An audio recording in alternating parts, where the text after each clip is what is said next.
नमस्कार दोस्तों, news you can use के अगले एपिसोड में स्वागत है आपका।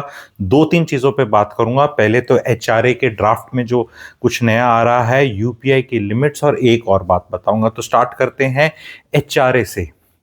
अभी जो गाइडलाइंस आने वाली हैं इस इनकम टैक्स एक्ट की अप्रैल में, उसमें बताया गया है कि लैंडलॉर्ड से आपका क्या नाता है टेनेंट का लिखना पड़ेगा।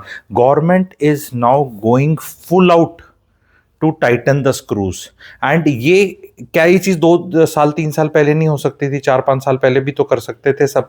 द फैक्ट ये है कि जो एआई आ रहा है उसने पॉसिबिलिटीज बहुत बढ़ा दी हैं। नाउ एआई क्या, डेटा तो पहले भी बहुत था चीजों का, पर जो उसको खंगालने का, पकड़ने का और वो सिस्टम जो था वो इतने, अब ऐसा नहीं है ना कि इंप्लॉइज बढ़ा दे सरकार मॉनिटर करने के लिए। तो नाउ दिस एआई जो है वो बहुत आप लोगों को दिखेगी इस तरह के चीज़ों में आती, और गवर्नमेंट चीज़ों को, स्क्रू को टाइट करेगी। तो इससे क्या होगा, थोड़ा हायर ऑर्डर थिंकिंग करते हैं। नॉर्मली क्या हो रहा था, लोग अपने ही घरों में रहते थे, अपने ही स्पाउस को किराया देना, अपने ही माता जी को, पिताजी को, भाई बहन को, ससुराल वालों को देना, और फिर वो पता नहीं रिफ्लेक्ट करते थे नहीं करते थे।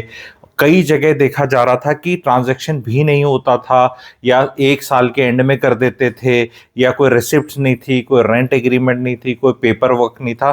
तो भाइयों बहनों, अगर आप ये सब कर रहे थे तो अब अगले फाइनेंशियल ईयर से कृपया करके नहीं करना, क्योंकि ये चीज़ आ गई है। इससे मैं रियल एस्टेट में इजाफा देख रहा हूं, क्योंकि अब वो जो इंसेंटिव साथ रहने का था वो उतना रहा नहीं। क्या अब करना चाहिए, एचआरए को सब्ज्यूम कर दो अपनी बेसिक सैलरी में, बोलो एक कलेश मोल ही नहीं लेना, फिर अपना खुद का घर लो, और उस पे जो भी लिमिट्स होती हैं, इनकम टैक्स बेनिफिट्स हो सकते हैं कहीं के, उनको लेने की आप लोग कोशिश करो। तो ये पहली चीज थी। सेकंड चीज पे जाते हैं। यूपीआई की भी अब लिमिट्स आ रही हैं। यूपीआई में 20 लाख से ज़्यादा अगर आपने लिया तो भी क्वेश्चन मार्क हो जाएगा, जीएसटी की चीज़ ट्रिगर इन हो जाएगी, क्योंकि हम आपस में कई बार ट्रांजैक्शन बहुत करते हैं। जैसे हो सकता है आप किराया यूपीआई से लेते हैं, तो किराया यूपीआई से लेते हैं, तो यूपीआई में जब भी पैसा आता है वो बताता नहीं ना क्यों आ रहा है, कोई भी किसी को कुछ भी दे सकता है। तो अगर वो 20 लाख का हो गया, उसके अलग अलग लिमिट्स आई हैं कि अगर आप कुछ मैन्युफैक्चरिंग का सामान करते हैं और ऐसा कुछ फिजिकल सामान बेचते हैं तो 40 लाख की लिमिट है। पर अगर आप अपनी सर्विसेज देखते हैं, जैसे कि आप एक डॉक्टर हैं, चार्टर्ड अकाउंटेंट हैं, या कुछ इस तरह के हैं, तो 20 लाख की लिमिट है, 12 लाख की लिमिट है, और आईटीआर नहीं भरते तो 4 लाख की लिमिट है। मोटा गणित यह है कि यहाँ भी अब आपको केयरफुल रहना है, एंड वो सवाल पूछे जा सकते हैं किसके, और यूपीआई में जो पैसा आ रहा है उसकी भी अकाउंटिंग अब होगी।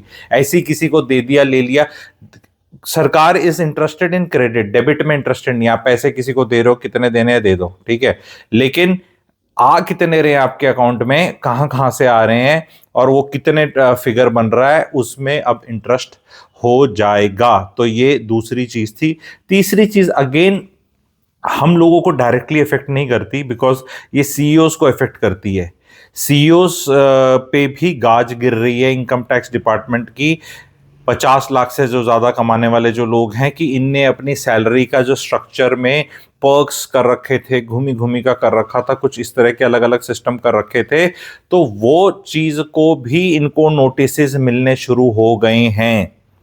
एंड एक और जो न्यूज आप लोगों ने देखी होगी थोड़े दिन पहले, कि जो रेस्टोरेंट बिजनेस में थे उनको भी बहुत को नोटिस आ रहे हैं, क्योंकि उनका एक पॉपुलर ऐप से सरकार ने वो डेटा ले लिया कि जो इनवॉइसेस वो एक बना के डिस्ट्रॉय कर देते थे और वो टैक्स बचाते थे। तो सरकार, because of this coming of AI, they are able to do all this. पकड़ना आसान है, बिकॉज अब क्या है, एक आदमी को बैठ के ऐसे ऐसे ऐसे ऐसे नहीं करना है, अपने आप ही सिस्टम रेड फ्लैग्स देने लग जाएगा।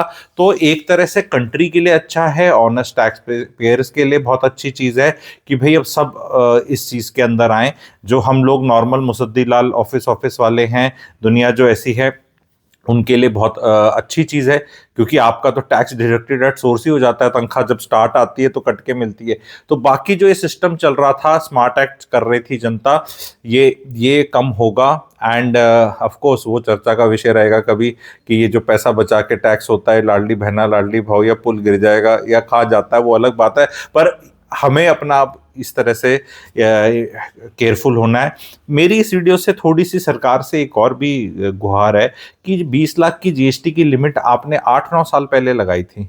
महंगाई कितनी बढ़ चुकी है, महंगाई कितनी बढ़ चुकी है, 8 साल में पैसे की वैल्यू कितनी गिर चुकी है। तो ये एक आम आदमी पे, आम बिजनेस मैन पे, छोटे व्यापारी पे, छोटे एंटरप्रेन्योर पे, छोटे सेल्फ एम्प्लॉयड इंसान पे ये बहुत गलत है। मैं ये चाहता हूं कि भाई अगर इन्फ्लेशन के हिसाब से एटलीस्ट ये 20 लाख की लिमिट 30-35 लाख तो करी जाए, जो 40 लाख की थी उसको 50-60 बढ़ाया तो जाए।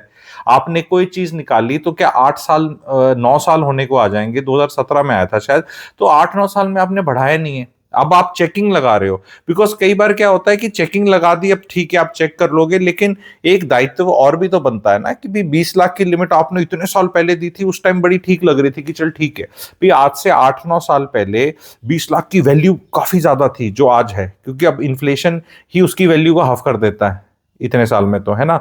तो मेरे हिसाब से इस लिमिट को बढ़ाना चाहिए, हमें ये डिस्कशन करने चाहिए। आपको वीडियो कैसे लगा बताएं, एंड रेगुलर जो प्रैक्टिकली आप यूज़ कर सकते हैं, आपके फ़ायदे की चीज़ें हैं, इस तरह के प्रैक्टिकल वीडियोस आएंगे। चैनल को रिक्वेस्ट है, क्योंकि मेरे पास और भी बहुत चैनल्स हैं, आप लोग को पता है, तो पर मैं इस चैनल पे बहुत ज़ोर लगाना चाहता हूँ, बहुत आप लोगों का साथ चाहिए।